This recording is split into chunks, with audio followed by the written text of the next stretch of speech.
Monsieur Ricky Mingard, les 5 dernières courses de la 28e journée ont été annulées. Comment avez-vous accueilli cette décision?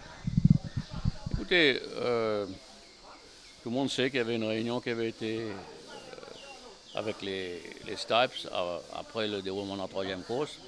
Il avait été décidé de courir la quatrième course et puis ça de revoir après la quatrième course. Je pense que c'était possible de l'avoir fait en demandant au jockey, comme c'était prévu, de courir sur l'extérieur, là où la piste n'était pas abîmée. Donc je suis d'avis qu'on aurait pu avoir couru cette quatrième course et puis prendre une décision par rapport au déroulement de cette course.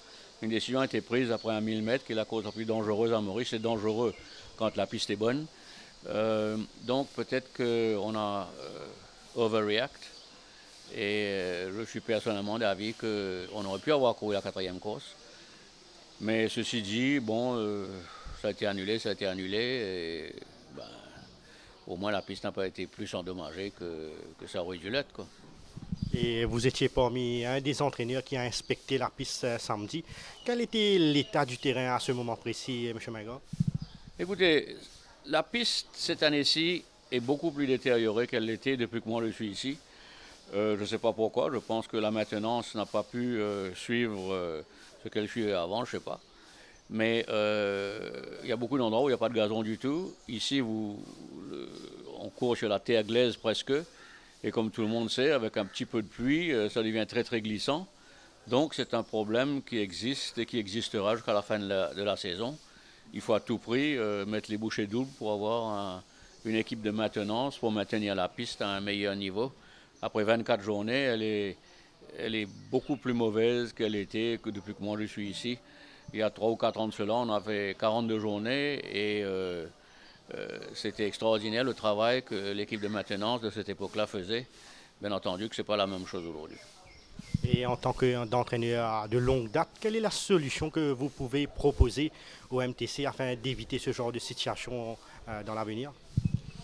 Écoutez, c'est un projet à long terme. Il faut d'abord une maintenance beaucoup plus assidue entre saisons, avec un apport de sable, de vertidrain de la piste et peut-être des morceaux de caoutchouc pour essayer d'assouplir un peu la piste et donner aux- aux racines de l'herbe suffisamment de terroir pour pouvoir pousser vers le bas. C'est un travail à long terme qui prend 2 ou 3 années sûrement pour améliorer la piste. Mais il faut certes une revue complète du système de maintenance qu'on donne à cette piste, parce que vraiment, c'est beaucoup détérioré. Si ça continue comme ça, eh bien, il n'y aura plus de course, quoi. Et il faut que la réparation de la piste se fasse très très vite. Vous savez, si vous abîmez une piste dans les golf courses, par exemple, les divots sont réparés au moment même.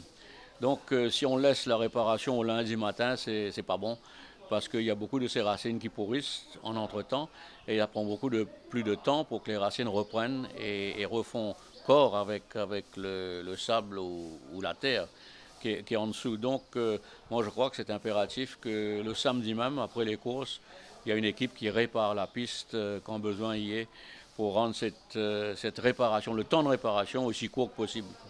Et puis, il faudrait aussi avoir les false rails très à l'extérieur, même s'il faut réduire le champ à peut-être 7 partants par course pour les 3 ou 4 prochaines journées, pour donner le temps à la piste à l'intérieur. Avec maintenant l'été qui rentre, il y aura beaucoup de meilleures reprises et pousses de gazon, pour donner le temps à l'équipe de maintenance de réparer convenablement 4 mètres à l'intérieur de la piste pour rendre la piste correcte pour les 6 ou 7 dernières journées, quoi.